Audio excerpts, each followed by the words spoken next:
శ్రీమద్ భగవద్గీతలో ఉన్న 701 శ్లోకాలలో కొన్ని శ్లోకాలు చాలా గొప్పగా జనజీవితంలోకి వెళ్ళిపోతాయి. అలా వెళ్ళిపోయినటువంటి ఒక శ్లోకం ఇది. కర్మ గురించి చెప్పారు కృష్ణ పరమాత్మ, జ్ఞానం గురించి చెప్పారు, ప్రకృతి ధర్మం గురించి చెప్పారు. ఇప్పుడు స్వధర్మమే శ్రేయస్సు కలిగిస్తుంది అని చెప్తున్నాడు. ఇదేనండి. ఇప్పుడు కొడుకు ధర్మాన్ని నిర్వర్తించాలి, తల్లి ధర్మాన్ని నిర్వర్తించాలి, తండ్రి ధర్మాన్ని నిర్వర్తించాలి. ఎవరెవరు ఏ ఉద్యోగాలలో ఉన్నారో ఆయా ఉద్యోగాల బాధ్యతలు నిర్వర్తిస్తే వాళ్ళు తమ ధర్మాలను నిర్వర్తించినట్టు. ఇక్కడ స్వీయ ధర్మం అంటే ఏంటి? ఆ విధంగా కృష్ణ పరమాత్మ చెబుతూ స్వధర్మమే శ్రేయస్సునిస్తుంది అని ఎంత గట్టిగా ప్రబోధిస్తున్నాడు ఈ అర్జునునికి. అర్జునుని స్వధర్మం ఏమిటిది? క్షత్రియ ధర్మము. ఇంకా స్వీయ ధర్మం అంటే ఏంటిది? ఆత్మధర్మము. ప్రతి ఒక్కరికి ఉంటుందండి ఆత్మధర్మము. అంటే తన ఆత్మజ్ఞానాన్ని, ఆత్మసాక్షాత్కారాన్ని పొందడానికి ఆ ఆత్మధర్మంలోకి మనిషి వెళ్ళిపోవాలి. అలా కాకుండా తిరగడానికి వీటికి ఉండేటటువంటి కర్మల కొరకే తాను జీవించినాను అనేటటువంటిది అనుకుంటే లోకం దృష్టిలో పతనమైనట్టు లెక్క. అలా కాకుండా తాను ఒకరి కొరకు బతుకుతున్నాడు అనేటటువంటి ఉపకార జీవితం కొనసాగించినట్టయితే అది గొప్ప జీవితం అవుతుంది. అంతేకాకుండా తాను తన స్వధర్మాన్ని నిర్వర్తించాలి అనేటటువంటిది చాలా గట్టిగా ఇక్కడ కృష్ణ పరమాత్మ చెప్తున్నారు. స్వధర్మే నిధనం శ్రేయ పరధర్మో భయావహ శ్రేయాన్ స్వధర్మో విగుణ పరధర్మా స్వనుష్ఠితాత్ స్వధర్మే నిధనం శ్రేయ పరధర్మో భయావహ. స్వనుష్ఠితం మగు పరుల ధర్మము కన్న విగుణపు స్వీయ ధర్మము మేలు మరణము స్వధర్మమున మేలు భయదము పరుల ధర్మము. నీవు స్వీకరించిన నీ ధర్మం ఏదైతే ఉన్నదో ఆ ధర్మములో ఒకవేళ లోపం ఉన్నా కానీ నీ ధర్మాన్ని నీవు అనువర్తించాలి, నీ ధర్మాన్ని నీవు నిర్వహిస్తూనే ఉండాలి. పరుల యొక్క ధర్మాన్ని నీవు స్వీకరించినట్టయితే దానికంటే మరణం మేలు. స్వధర్మే నిధనం శ్రేయ. స్వధర్మంలో చచ్చిపోయినా సరే కానీ స్వధర్మాన్ని వదిలిపెట్టరాదు అనేటటువంటిది. దీని మీద చాలా వివాదాలు వచ్చేసినాయి జనజీవితంలో. అంటే జనజీవితంలోకి వీటి అర్థాలు మహామహోపాధ్యాయులైనటువంటి వారు, పండితులు, జ్ఞానులు అయినటువంటి వారు రకరకాలుగా తమ వాదాలను ఇందులో వినిపించారు.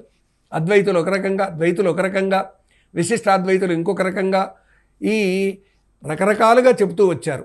ధర్మం అంటే మతము అనేటటువంటి భావనే కలిగి ఉన్నటువంటి వారైతే నీవు నీ మతాన్ని వదిలిపెట్టకు, నీ మతంలో నీవు చచ్చిపోయినా సరే కానీ పరమతాన్ని నీవు అనుసరించకు అనేటటువంటి విధంగా వ్యాఖ్యానం చేశారు. కానీ ధర్మం అంటే ధారణాత్ ఇది ధర్మ, ధరించేది ధర్మము. అంటే నీ కర్తవ్యం ఏదైతే ఉన్నదో అదే నీ ధర్మము అన్నమాట. కానీ ఆ విధంగా కాకుండా దీనిని సంప్రదాయము, మతము అనేటటువంటి అర్థంలో చెప్పినటువంటి వాళ్ళు ఉన్నారు. అర్జునుడిది క్షత్రియ ధర్మం, అతని ధర్మాన్ని అతను వదిలిపెట్టకూడదు. ఆ ధర్మంలో అతను చనిపోయినా సరే కానీ వేరే వారి ధర్మాన్ని స్వీకరించడానికి మంచిది కాదు. అందుకొరకని చెప్పేసి తాను తన ధర్మాన్ని ఆచరించాల్సిందని ఇంత గట్టిగా శ్రేయాన్ స్వధర్మో విగుణ పరధర్మా స్వనుష్ఠితాత్ అని స్వధర్మే నిధనం శ్రేయ. తన స్వధర్మంలో చనిపోయినా సరే కానీ పరధర్మాన్ని అనుసరించకూడదు అనేటటువంటిది ఇంత ఘాటుగా కర్మయోగం యొక్క చివరి భాగంలో కృష్ణ పరమాత్మ ఇలాగ చెప్తున్నాడు. ఇలాగా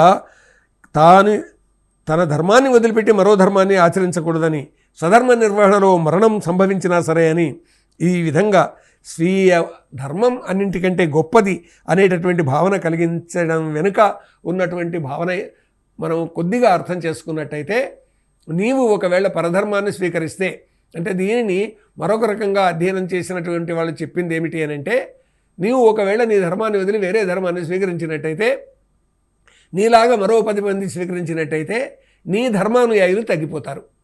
అప్పుడు ఏమైపోతుంది? పరధర్మానుయాయులు పెరుగుతారు. వాళ్ళు పెరిగిన తర్వాత ఏమవుతుంది? నీ ఉన్న ఇల్లు నీది కాదు, నీ ఉన్న దేశం నీది కాదు, నీవు పూర్వంలాగా మళ్ళా పారతంత్ర్యంలోకి వెళ్ళిపోతావని ఆధునిక కాలంలో స్వాతంత్ర్యోద్యమ సందర్భంగా, జాతీయోద్యమాల సందర్భంగా దీనిని ఈ విధంగా వ్యాఖ్యానించి చెప్పినటువంటి వాళ్ళు ఉన్నారు. ఎందుకంటే అప్పుడు అది అవసరం ఉన్నది. ఎందుకంటే భారతీయుడు పారతంత్ర్యంలో ఉన్నాడు కాబట్టి 1947 ఆగస్టు 15న తాను పోరాడి స్వాతంత్ర్యాన్ని సంపాదించుకున్నాడు కాబట్టి నీ ధర్మాన్ని నీవు అనుసరించాలంటే అక్కడ ఈ శ్లోకాన్ని వ్యాఖ్యానం చేసినటువంటి వాళ్ళు నీ ధర్మం దేశరక్షణ, నీ స్వదేశం నీది. ఎలాంటిది నీ ఈ స్వదేశం అంటే ఇది ఆ సింధు పర్యంతాయస్య భారత భూమిక పితృభూహు పుణ్యభూశ్చైవ సవై హిందురితి స్మృత. సింధు నది నుంచి హిందూ మహాసముద్రం వరకున్న ఏ భూభాగం ఉన్నదో దాన్ని రక్షించుకోవడమే నీ ధర్మం అని ఈ విధంగా జాతీయోద్యమంలో చెప్పారండి.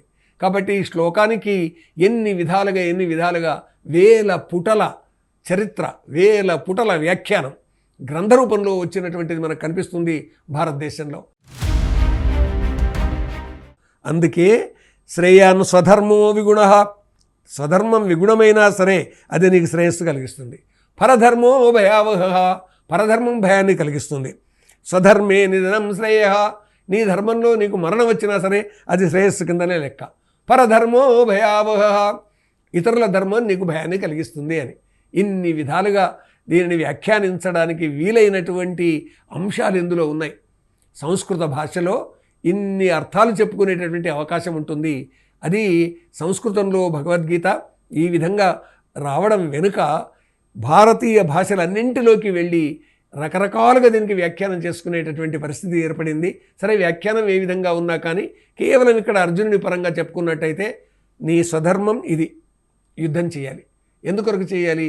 నీ భూభాగం నీది కాకుండా పోయింది, మీరు ఆపదల్లో ఉన్నారు, మీ భార్య అనేక రకాల అవమానాలకు గురయింది, అంతేకాకుండా నిన్ను ఆశ్రయించి ఉన్నటువంటి ఎవరైతే ఉన్నారో జనం, వాళ్ళందరూ కూడా మీ యొక్క క్షేమాన్ని ఆశిస్తున్నారు, వాళ్లకు తిండి తిప్పలు కూడా మీరే చూడాలి.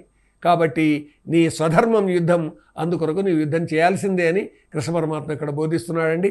అందుకొరకు అర్జునుడిని దానికి సంసిద్ధం చేయడానికే ఈ విధమైనటువంటి బోధ చేశాడని మనం భావిద్దాం. కాబట్టి ఎవరెవరం ఏ ధర్మంలో మనం ఉన్నామో మన స్వీయ ధర్మాన్ని మనం అనుసరిస్తూ ముందుకు సాగుదామని మనం ఈ సందేశంగా స్వీకరిద్దాం.